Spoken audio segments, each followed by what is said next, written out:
إنما يخشى الله من عباده العلماء. اللهم صل على سيدنا محمد صلی اللہ علیہ وسلم. انشاءاللہ تعالی آج کے اس درس میں ہم واقعہ غرانیق کو دیکھیں گے، جس کو عام فہم میں سیٹینک ورسز کے نام سے بھی جانا جاتا ہے، اور اس واقعے کی حقیقت و اصلیت کی طرف کچھ نشاندہی کرنے کی کوشش کریں گے. یہ واقعہ جو ہے وہ مکی زندگی کا ہے، لیکن اس واقعے میں کتنی چیزیں ملا دی گئیں اور کتنی چیزیں حق پر ہیں، اس کا موازنہ انشاءاللہ تعالی قرآن اور حدیث کی روشنی میں کریں گے. بعض علماء نے لکھا ہے کہ سورہ نجم یہ جو صورت ہے جس سے متعلق یہ واقعہ ہے، اور تفسیر کی کتابوں میں اس کے ضمن میں نقل بھی کیا جاتا ہے، یہ سورہ نجم وہ پہلی صورت ہے جس میں سجدے کی آیت نازل ہوئی. اس سے پہلے کوئی ایسی صورت نہیں نازل ہوئی تھی جس میں کوئی ایک ایسی آیت ہو کہ جس کے پڑھنے کے بعد سجدہ لازم ہو. اچھا، اس ضمن میں یہ بھی بتاتا چلوں کہ مثال کے طور پہ اگر آپ کسی آیت کی ریکارڈنگ سن رہے ہیں تو ریکارڈڈ آیت کے سننے پر سجدہ واجب نہیں ہوتا. لائیو مجلس میں سجدہ ہوتا ہے کہ اگر لائیو پڑھا جائے یا لائیو سنا جائے، وہ تو ریکارڈڈ ہے نا، وہ تو پاسٹ میں ہو چکا ہے، جس نے پڑھی اس نے سجدہ کیا. دوسری بات اس ضمن میں جو علماء لکھتے ہیں وہ یہ ہے کہ اگر ایک ہی مجلس میں ایک سجدے والی آیت کئی مرتبہ پڑھی جائے تو ایک ہی سجدہ کرنا ہوگا.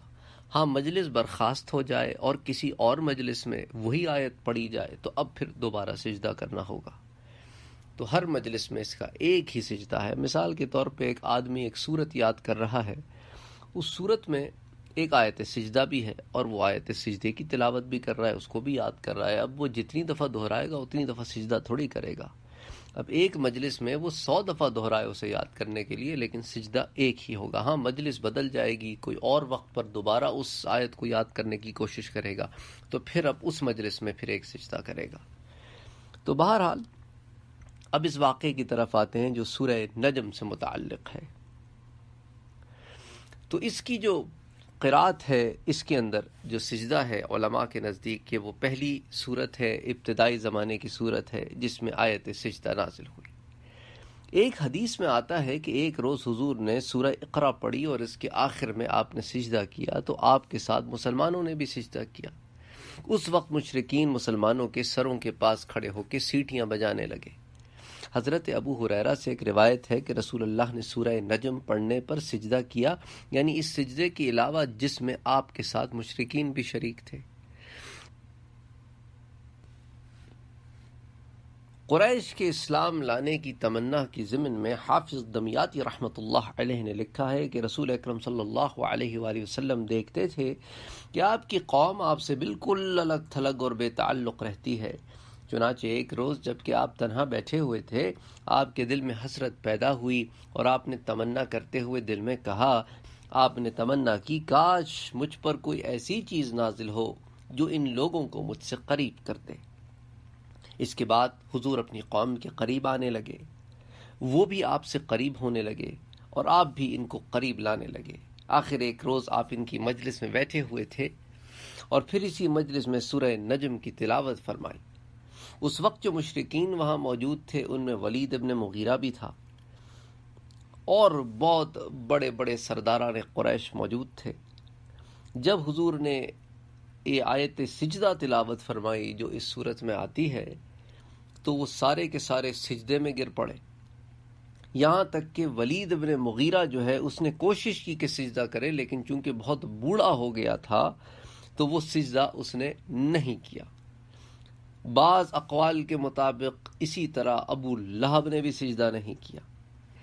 اچھا، اب اس ضمن میں تو کوئی مغالطہ نہیں ہے، اس میں کوئی شبہ بھی نہیں ہے کہ قرآن اللہ کا کلام ہے اور پھر پڑھنے والی ذات محمد مصطفیٰ کی ذات ہو اور کعبۃ اللہ سامنے ہو اور پھر ایک ماحول پیدا ہوتا ہے اور حضور نے جب تلاوت فرمائی تو اس سے ایک اثر ایسا پیدا ہوا کہ وہ سب کے سب سارے کے سارے سجدے میں گر پڑے. تو اس میں تو کوئی ایسی بات نہیں ہے. لیکن جس بات کو ہم آج ڈسکس کرنا چاہتے ہیں وہ واقعہ غرانیق کے متعلق ہے کہ اس کی حقیقت و اصلیت کیا ہے. دراصل یہ واقعہ جو ہے وہ کچھ لوگوں نے اپنی کتابوں میں بیان کیا ہے. اس میں سے کوئی ایک راوی بھی مضبوط نہیں ہے، اور اسی لیے قاضی بیضاوی نے تو اس کو اپنی تفسیر میں شامل بھی نہیں کیا، اور علامہ قاضی عیاض نے اس کو غلط بتلایا ہے. انہوں نے کہا ہے کہ اس حدیث کو کسی بھی صحیح حدیث پیش کرنے والے محدث نے پیش نہیں کیا، اور نہ ہی اس کو کسی نے صحیح اور متصل سند کے ساتھ بیان کیا ہے، بلکہ ان مفسروں اور مورخوں نے اس کو بیان کیا ہے جو ہر عجیب و غریب اور کمزور روایت کو بیان کرتے ہیں کہ شیطان نے معاذ اللہ معاذ اللہ معاذ اللہ اللہ کے قرآن میں کچھ آیتوں کو شامل کر دیا کہ جب حضور قرآن کی آیت تلاوت فرما رہے تھے تو اس بدبخت ملعون نے بھی کچھ ایسے الفاظ بیچ میں ڈال دیے کہ جس سے کفار کو یہ گمان ہوا کہ ہاں اب محمد مصطفیٰ صلی اللہ علیہ وآلہ وسلم نعوذ باللہ ہمارے بتوں کا احترام کر رہے ہیں، اس لیے وہ سجدے میں گر پڑے. تو یہ تو قصہ بالکل باطل معلوم ہوتا ہے. اور جہاں جن لوگوں نے یہ بات ساتھ ملائی کہ حضور چونکہ ٹھہر ٹھہر کے قرآن پڑھ رہے تھے، تو جہاں جہاں وقفہ فرماتے وہاں شیطان جو ہے وہ اس طرح کی باتیں ایڈ کر دیتا. تو یہ آواز میں آواز ملانا تو صاف ظاہر ہے، کوئی بھی پہچان لیتا کہ یہ آواز میں آواز کون ملا رہا ہے. اور دوسرا، اللہ تعالیٰ نے جو سورہ حج کی آیت نازل فرمائی ہے کہ اے محمد صلی اللہ علیہ وسلم، ہم نے آپ سے قبل کوئی رسول اور کوئی نبی ایسا نہیں بھیجا جس کا یہ قصہ پیش نہ آیا ہو کہ جب اس نے اللہ کے احکام میں کچھ پڑھا تب ہی شیطان نے اس کے پڑھنے میں کفار کے قلوب میں شبہ ڈالا. تو یہ شبہ ڈالنے والی جو بات ہے، تو بھئی کسی کے دل میں شبہ ہو تو ہوتا رہے، اس کا تعلق حضور کی طرف منسوب کرنا تو نہیں بنتا. اس کا تعلق اس بات سے بھی نہیں بنتا کہ اس نے علی الاعلان ایسی بات کی ہو کہ قرآن میں کوئی آیتیں شیطان کی طرف سے ملائی ہوں، پھر اللہ شیطان کے ڈالے ہوئے شبہات کو، یعنی یہاں تک تو آیت ہے نا اس کے پڑھنے میں کفار کے قلوب میں شبہ ڈالا، پھر آگے قرآن کہتا ہے پھر اللہ شیطان کے ڈالے ہوئے شبہات کو جوابات قاطعہ سے نیست و نابود کر دیتا ہے، پھر اللہ اپنی آیات کے مضامین کو زیادہ مضبوط کر دیتا ہے، اور اللہ خوب علم والا، خوب حکمت والا ہے. تو سورہ حج کی آیت آپ ملاحظہ فرما سکتے ہیں کہ وَمَا أَرْسَلْنَا مِن قَبْلِكَ مِن رَّسُولٍ وَلَا نَبِيٍّ إِلَّا إِذَا تَمَنَّى أَلْقَى الشَّيْطَانُ فِي. تو یہ پوری آیت جو ہے آپ ملاحظہ کر سکتے ہیں. تو بہرحال اس سے مراد یہ تو نہیں ہے کہ شیطان نے معاذ اللہ وہاں پہ کلمات جو ہیں وہ داخل کیے قرآن میں، یا حضور کے کلام میں، یا حضور نے وہ کلمات کہے جو شیطان نے القاء کیے. نعوذ باللہ نعوذ باللہ. کیونکہ دیکھیں نا قرآن کہتا ہے حضور کے بارے میں کہ وما ينطق عن الهوى ان هو الا وحی یوحی، کہ حضور تو اپنی مرضی سے کچھ کہتے نہیں، جو کہتے ہیں وہ وحی ہے الہی سے کہتے ہیں. تو جس کے کہنے پر بھی پہرے ہوں تو اس کے ساتھ ایسی بات منسوب کرنا کیسے ممکن ہے؟ پھر یہ قرآن کی جو آیتیں ہیں یہ جبرائیل 70,000 فرشتوں کے ساتھ لے کر اترے ہیں.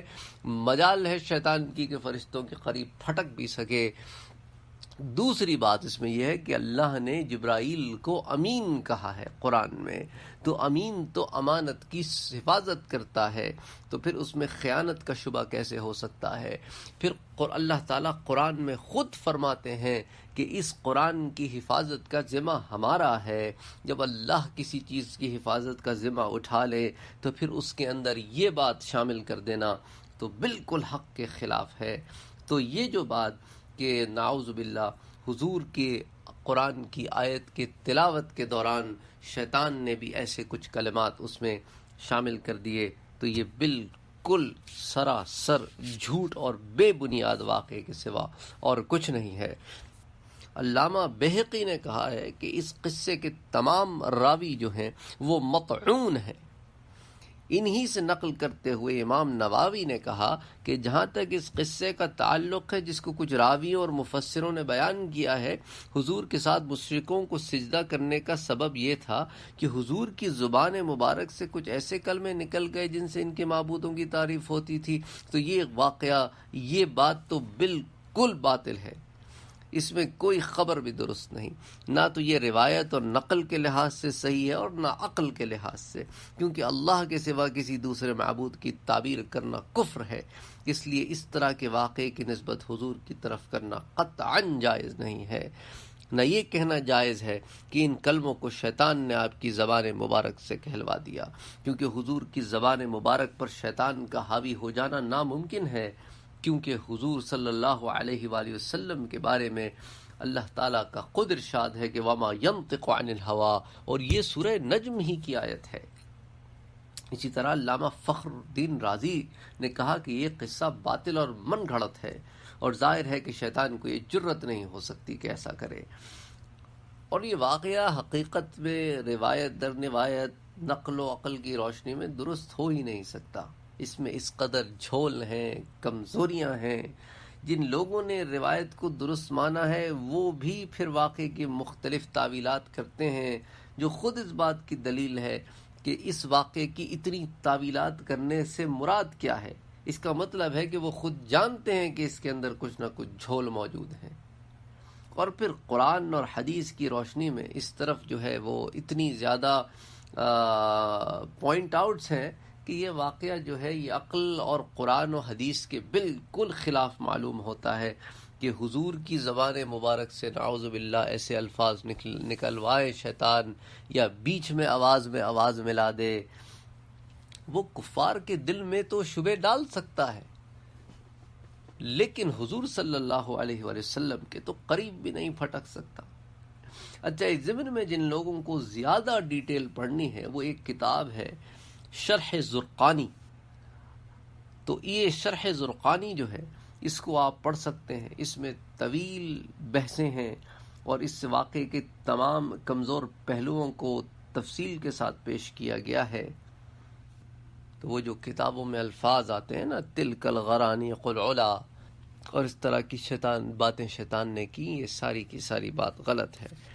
تو بعض ائمہ کے نزدیک تو بالکل باطل ہے، اور بعض نے کہا کہ ایسا ہو سکتا ہے کہ حضور صلی اللہ علیہ وآلہ وسلم نے تلاوت قرآن پاک مکہ معظمہ میں کعبۃ اللہ کے سامنے فرمائی ہو کہ رات کا وقت ہو، سہانا وقت ہو، اللہ کا گھر ہو، حضور کی زبان ہو، کلام بھی اللہ کا ہو، تو ایک ایسا ماحول پیدا ہوا ہو کہ کفار مکہ بھی سجدوں میں گر گئے ہوں۔ تو اس کے علاوہ اس واقعے کی جتنی بھی تفصیلات آتی ہیں کہ شیطان نے یہ کیا اور شیطان نے وہ کیا، ان کی کوئی اصل نہیں ہے۔ اور جب آپ اس سورت کی 19ویں آیت پر پہنچیں گے کہ افرأیتم اللات والعزی، بھلا تم لوگوں نے لات اور عزیٰ کو دیکھا، ومناة الثالثة الاخرى، اور تیسرے منات کو، کہ یہ بت کہیں خدا ہو سکتے ہیں؟ خود غور کرو کہ تم بتوں کو سامنے لا کر لات اور عزیٰ اور حبل اور منات اور اساف اور نائلہ اور پتہ نہیں کیا کیا بت بنا رکھے ہیں، تم یہ ساروں کو سامنے لا کر کہتے ہو کہ یہ خدا ہے۔ اَلَكُمُ الذَّكَرُ وَلَهُ الْأُنثَىٰ، مشرکوں کیا تمہارے لیے تو بیٹے اور خدا کے لیے بیٹیاں ہیں کہ تم ملائکہ کو خدا کی بیٹی کہتے ہو؟ تِلْكَ إِذًا قِسْمَةٌ ضِیزَىٰ، یہ تقسیم تو بڑی عجیب و غریب سی تقسیم کی ہے تم نے، کہ اپنے تئیں جو چیز پسند کرتے ہو وہ خدا کی طرف منسوب نہیں کرتے، اور خدا کو وہ چیز دیتے ہو جو اپنے لیے پسند نہیں کرتے۔ معاذ اللہ، خدا ان باتوں سے بہت بالا تر ہے۔ تو جب آیتیں یہ بیان کر رہی ہوں تو ساتھ ہی ساتھ یہ اس طرح کی آیت اگر سامنے ہو اور وہ بیچ میں ڈال دے کہ ہاں یہ جو منات اور یہ ہیں اور یہ لات ہیں اور عزا ہیں یہی تو بس ہیں، تو پھر یہ تو کوئی سینس ہی نہیں کرتا کہ ان آیتوں کے درمیان ایسی کوئی بات کر دی جائے کہ خود کانٹرڈکٹ کرے ایک بات دوسری بات کو۔ پھر اللہ کا قرآن کہتا ہے کہ ان ہی الا اسماء سمیتموہا، قرآن کہتا ہے اسی صورت میں اللہ تعالیٰ فرماتے ہیں یہ تو صرف نام ہیں جو تم نے اور تمہارے ماں باپ دادا نے گھڑ لیے ہیں۔ ان ہی الا اسماء سمیتموہا انتم وآباؤکم ما انزل اللہ بها من سلطان، اللہ نے تو کوئی سند کے ساتھ ان ناموں کو نازل نہیں کیا۔ إِن يَتَّبِعُونَ إِلَّا الظَّنَّ وَمَا تَهْوَى الْأَنفُسُ وَلَقَدْ جَاءَهُم مِّن رَّبِّهِمُ الْهُدَىٰ، یہ لوگ تو محض ظن فاسد اور خواہشات نفس کے پیچھے چل رہے ہیں، حالانکہ ان کے پروردگار کی طرف سے ان کے پاس ہدایت آ چکی ہے۔ اسی طرح اللہ تعالیٰ نے اور بہت سارے باطل ان کے جو تصورات تھے اس کا بھی اسی صورت میں انکار کیا کہ وہ جو کہتے تھے نا کہ ملائکہ بھی ہماری شفاعت کرتے ہیں۔ اللہ نے کہا وَكَم مِّن مَّلَكٍ فِي السَّمَاوَاتِ لَا تُغْنِي شَفَاعَتُهُمْ شَيْئًا إِلَّا مِن بَعْدِ أَن يَأْذَنَ اللَّهُ لِمَن يَشَاءُ وَيَرْضَىٰ، اور آسمان میں بہت سے فرشتے ہیں جن کی سفارش کچھ بھی فائدہ نہیں دیتی مگر اس وقت کے کہ خدا جس کے لیے چاہے اجازت بخشے اور سفارش پسند کرے۔ تو ان صحیح میں نہ بیٹھے رہنا کہ ملائکہ کو خوش کریں گے دو بات نکل جائے گی۔ اور ہاں سنو، ان الذین لا یؤمنون بالآخرہ، یہ لوگ آخرت پر ایمان نہیں لاتے، لَيُسَمُّونَ الْمَلَائِكَةَ تَسْمِيَةَ الْأُنثَىٰ، وہ فرشتوں کو خدا کی لڑکیوں کے نام سے موسوم کرتے ہیں۔ یعنی اپنے علم کا عالم تو یہ ہے کہ آخرت پر بھی ایمان نہیں لاتے، اور ساتھ یہ دعویٰ ہے کہ ملائکہ خدا کی بیٹیاں ہیں، نعوذ باللہ، یعنی افتراء ہے۔ وَمَا لَهُم بِهِ مِنْ عِلْمٍ، اصل میں بات یہ ہے کہ یہ علم نہیں رکھتے۔ إِن يَتَّبِعُونَ إِلَّا الظَّنَّ، وہ تو صرف ظن پر چل رہے ہیں، یعنی اپنے نفس پر، اپنے ذہن پر، اپنے دماغ پر۔ وَإِنَّ الظَّنَّ لَا يُغْنِي مِنَ الْحَقِّ شَيْئًا، اور ظن جو ہے وہ یقین کے مقابلے میں کچھ کام نہیں کرتا۔ تو اس صورت میں کئی مقامات پر ایسی آیتیں موجود ہیں جو اس بات کی دلالت کرتی ہیں کہ وہ جو واقعہ غرانیق کو پیش کرتے ہیں اور شیطان والی بات کو سامنے رکھ کر پیش کرتے ہیں کہ ایسا ہوا تھا، تو اس سے تو صاف ازالہ ہوتا ہے کہ وہ ساری باتیں من گھڑت اور جھوٹ کے سوا کچھ نہیں۔ کہ قرآن کی اس صورت کے آخر میں اللہ تعالیٰ فرماتے ہیں کہ ازفت الازفہ، آنے والی قیامت قریب آ پہنچی ہے، لیس لہا من دون اللہ کاشفہ، اور اس دن تو خدا کے سوا کوئی بچانے والا نہیں ہے۔ جب خدا کے سوا بچانے والا کوئی نہیں ہے تو پھر ان بتوں کا ادھر کیا کام؟ اور تم عجیب لوگ ہو کہ افمن ھذا الحدیث تعجبون، کہ تم اللہ کے اس کلام پر تعجب کا اظہار کرتے ہو کہ ایک دن ایسا آئے گا کہ قیامت قائم ہوگی۔ وَتَضْحَكُونَ وَلَا تَبْكُونَ، اور ہنستے ہو اور روتے نہیں ہو۔ یہ تو گریے کا مقام تھا کہ تم خدا کے آگے جھک جاتے اور اپنے گناہوں کی معافی مانگتے۔ وَأَنتُمْ سَامِدُونَ، اور تمہارا حال یہ ہے کہ تم غفلت میں پڑے ہوئے ہو، اتنے تم گر گئے ہو۔ اللہ اکبر۔ تو بہرحال یہاں پر اس واقعے کو ذکر کرنے کا مقصد یہی تھا کہ اس آپ کے ذہنوں سے اس بات کو دور کیا جائے کہ اس طرح کی کوئی بھی بات پیش آئی تھی جس کو بعض لوگوں نے سیٹینک ورسز کے نام سے مشہور کیا، اور بعض نے اس کے اوپر اور عجیب و غریب سی باتیں کیں۔ وما علینا الا البلاغ، اللہم صلی علی سیدنا محمد صلی اللہ علیہ وسلم۔ وفوق كل ذي علم